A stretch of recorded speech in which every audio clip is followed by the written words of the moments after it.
elderly individuals. Now that was met with, deserved a lot of backlash. They had to revise that, and they've now recommended that the next round of vaccine be reserved for both essential workers and those who are 75 and up. Now just understand what that would mean. If you're a 22-year-old working in a food services, say at a supermarket, you would have preference over a 74-year-old grandmother. I don't think that that is the direction that we want to go. So those recommendations, should the CDC adopt them, are advisory. They do not bind states, and they do not bind individual governors, and they will not bind the state of Florida. So let me just be very, very clear. Our vaccines are going to be targeted for our elderly population. We've been going through over the last week to do those tip-of-the-spear healthcare workers, as well as our long-term care residents and staff. That mission continues. There's been a lot of progress made on that. But as we get into the general community, the vaccines are going to be targeted where the risk is the greatest, and that is in our elderly population. We are not going to put young, healthy workers ahead of our elderly, vulnerable population. Last week, the state of Florida received 179,400 doses of the Pfizer vaccine, which was used for both those high-contact healthcare workers, staff, and residents of our long-term care facilities. 5 hospitals got the initial shipment. We were limited by HHS to only 5, and it was kind of a test run to make sure that this is something that could be done effectively. They did have the ultra cold storage capability, and they have been giving vaccine for their employees. They've been working with neighboring hospitals to vaccinate those nurses and doctors. But we also earmarked about 60,000 doses for CVS and Walgreens, who have been contracted with HHS to provide vaccinations to staff and residents of long-term care facilities. At the same time, we wanted an aggressive schedule, and when it was clear that those companies may not be ready to go on day one, I directed the Department of Emergency Management to partner with Florida's Department of Health to deploy EMS strike teams to administer the vaccine to residents and staff of long-term care facilities. And we focused on 2 counties initially, Pinellas and Broward, simply because there's a high concentration of these facilities and they have an elderly demographic. Florida, because of our initiative, we were the first state in the nation to begin vaccinating residents of long-term care facilities, and that mission continues. So we believe that this is important. I said when we were down in South Florida that our goal was to complete more than 100 facilities in the next 6 days. I'm proud to say that that has been done. There have been those over 100 targeted facilities in Broward and Pinellas have been completed, and CVS and Walgreens are now actively vaccinating as well. And I'm optimistic that they will continue to get to these facilities in short order. But our strike teams are there, and we're going to continue to help further the mission whenever we can. This week, we received an additional 127,000 doses of the Pfizer vaccine, and by the end of today, we should have 367,000 doses of the Moderna vaccine. Now, the Moderna vaccine is being distributed much more widely than those initial Pfizer doses, which were limited by HHS to just 5 hospitals. So we now have an additional 173 hospitals that will span the entire state of Florida. And unlike the Pfizer vaccine, the Moderna vaccine does not require ultra cold chain storage. In addition to the hospitals that are now receiving the vaccine, we allocated vaccine to 8 county health departments to help use for EMTs and for paramedics. We've come a long way. When we were here in the villages in, I believe, either March or early April, we were setting up test sites, trying to get as many people access to diagnostic PCR tests as we could, and we were able to get a lot of seniors to come through here. The villages have handled this very well. They've really worked to provide a safe environment for their residents. We're now in a situation where Florida has vaccinated tens of thousands of people, at least for the first dose. We're to continue making progress there. And we now have this light at the end of the tunnel for our elderly, where you're going to have, in relatively short order, access to a safe and effective vaccine. Let me just say finally, before we get on to the main show here, we have in the state of Florida people 65 and over, about 4.4 million residents. 70 and over, it's about 3.12 million residents. And so as you look forward about the vaccines being allocated, we are not going to have over the next 6 weeks 4.4 million doses for individuals. We probably will have a couple million. We'll see how that works. And so what I would say to the elderly population, it's going to be reserved for you, but not everyone's going to be able to do it on day one. It's going to take some time to be able to make sure everybody has access. We're going to work very hard at the state to provide whatever support we can to our healthcare providers to be able to make this happen. But this is something that over the next 6 weeks, 8 weeks, we should be able to make huge progress on. I wish it was as simple as just doing it overnight. That's not necessarily the case, but just understand if you're talking just 70 plus, we got 3.12 million. Not everyone may want it because, of course, it's not mandated, but I do believe most will want it. And so we want to make sure that we're working to be able to provide that to the folks who really want it. And with that, we're going to be able to witness, I think, the first vaccinations for, we both have some healthcare workers, but then we also have some members of the community, right? So how are we going to do it? Are we going to do both groups? Okay, so are we going to do the healthcare folks first? Yep, we're going to do, they're both going to Okay. healthcare first, community member. Okay, so we've got members of the... And healthcare and community member, and then our vaccinators. Okay, so who's a community member? Okay, we got one who's... And then, So we got 2 members of the community. We got 2 members who are working in healthcare, and so they're going to be able to receive vaccination. So you guys want to take it away?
Oh, okay, we got a couple more rounds. All right.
Hey, how you doing?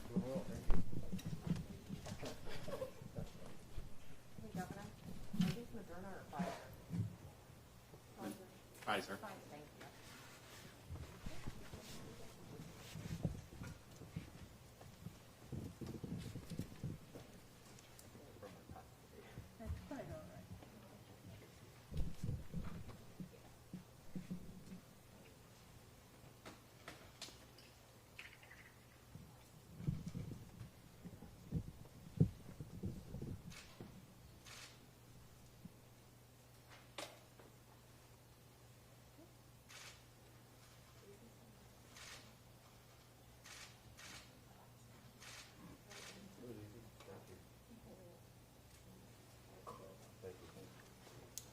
All right, thank you. Yeah.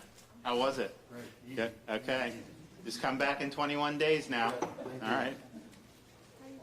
Good. Senator Baxley, did you get offered to come do this or what? There's another plan. Okay. I am right-handed. Is that better? President. Should I go over there? For the old guys. Okay. Well, good. When are you guys doing that? Hey, how are you? It's all Okay. Barbara, sit right here for me. They don't want us to hurt the quorum. Barbara, you can sit right here for me, okay? All right. Good. Thank you. How are you today? I'm good. How are you? I am. This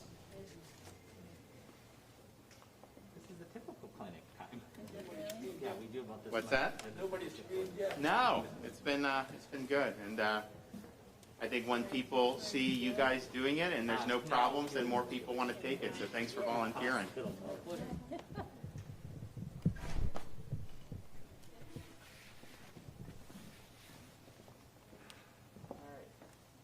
How about you do my rough one? Yes, ma'am. If you don't mind. I do not mind.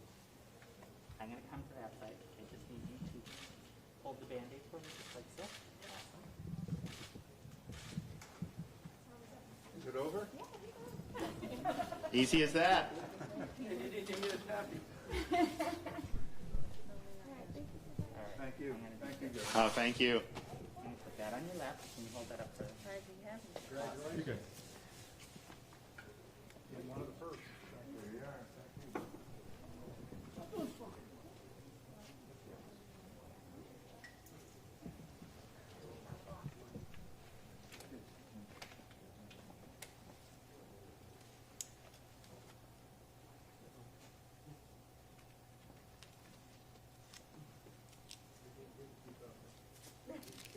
All done.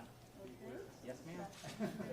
You're very welcome. Have a Merry Christmas. You too. You have a very lovely Christmas. Yep.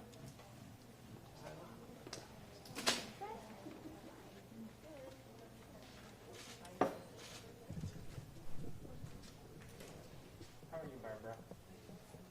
Wonderful.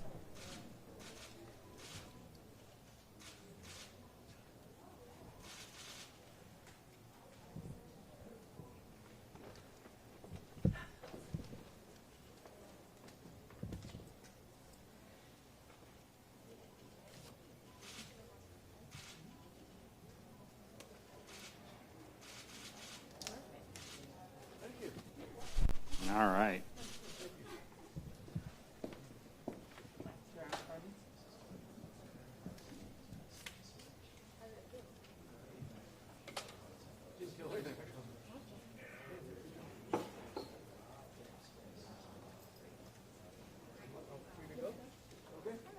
Hello. It's not pulled out. You all done? Doesn't matter. Doesn't matter. Yeah, I'll get you over here. Stay right there.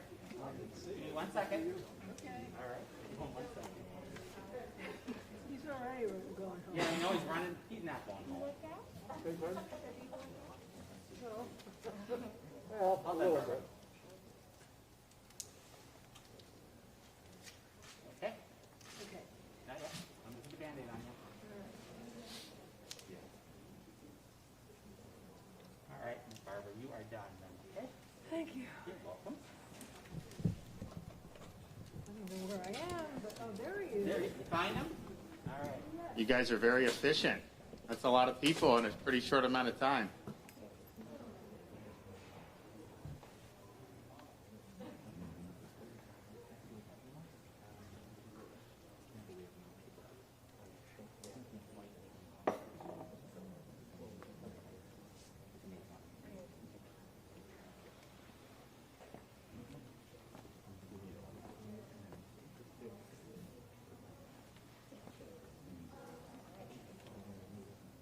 Oh, got it.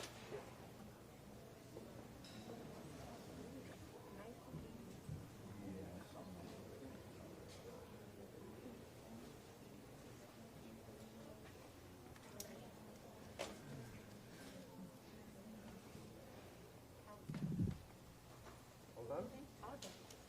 All right. Thank you. Great job. So what was that, like 10 minutes to do all those people? Now, what did they have to do leading up to this? Like, did they have to fill out a form, or how did you? Yeah, they fill out a consent form, and then they get the information from the EUA on it, and then some other information on how to report any allergic reactions from that. I then reviewed all of their history with them, making sure that this was safe for them to get. And then do they now have an appointment to come back in 21 days? Yeah, while they're sitting for their 30 minutes, that we're going to monitor them. We will fill out their CDC card so they'll have that information, and then we'll book their next appointment for their next vaccine. Oh, great. Well, good job. I know you guys have many more of these to do in the coming weeks and months. So, well, we appreciate UF Health. Thank you guys for really leaning in. Anytime there was anything that was needed here, they were on top of it from the very beginning with the testing and all the way now to the vaccine. So it's exciting. Got a lot of work to do, but I think that there's a good, strong light at the end of the tunnel. With that, yes, sir. Governor, Orange County Public School Superintendent Barbara Jenkins has sent a letter to your office asking that teachers be moved towards the front of the line, not first in line, but towards the front of the line.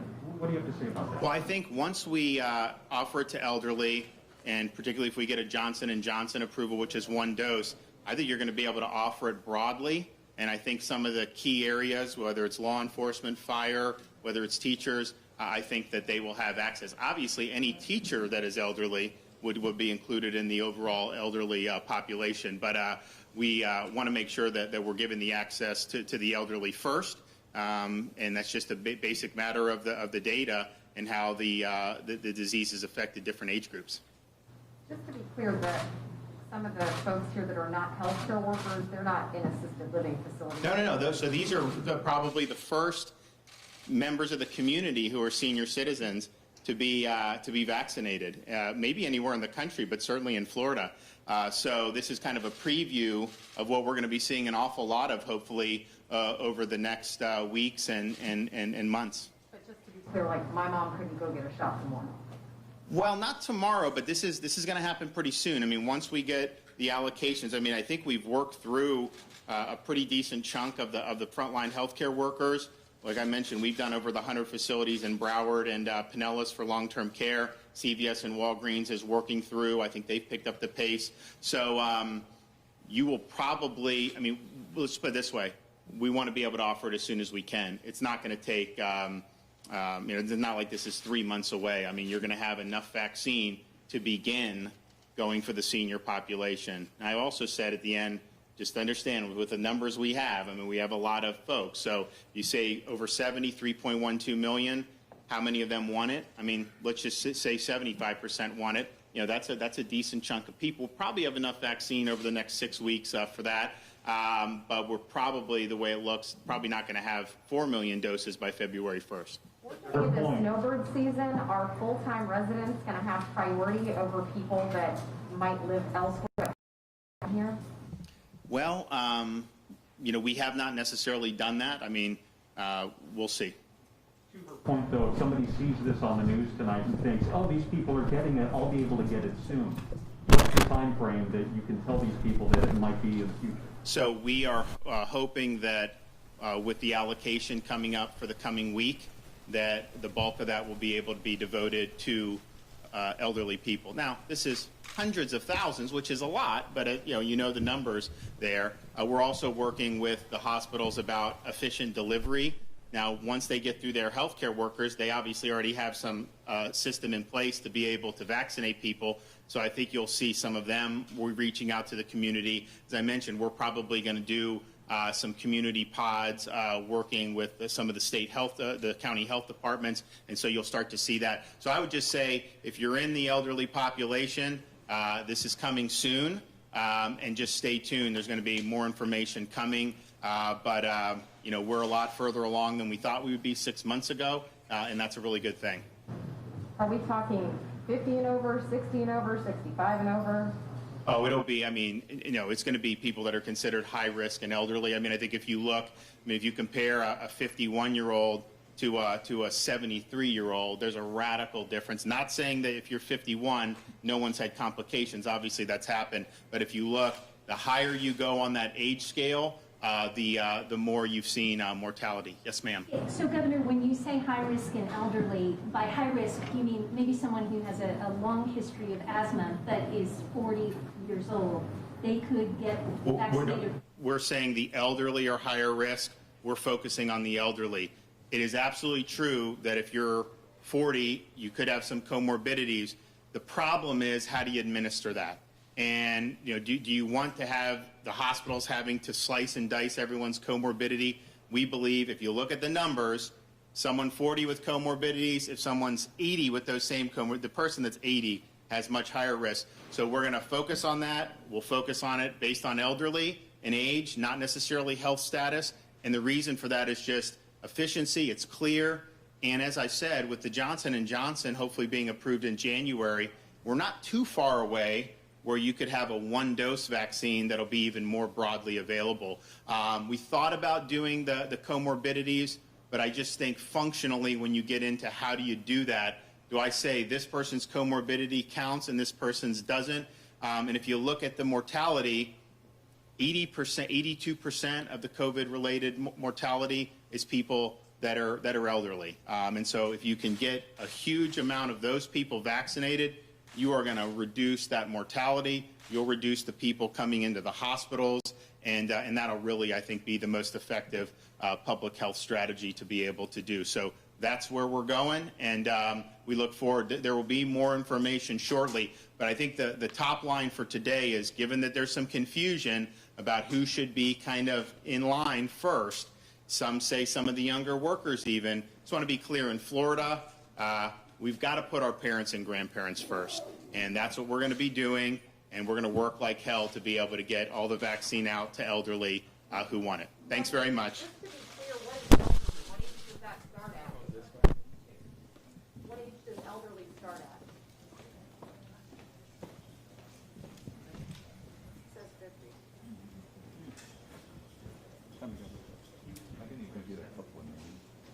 Oh, you want some help? Senator, how are you? Thanks for covering today. Yes, sir. We're on there. Well, what I like is everything this governor's done has been very rational.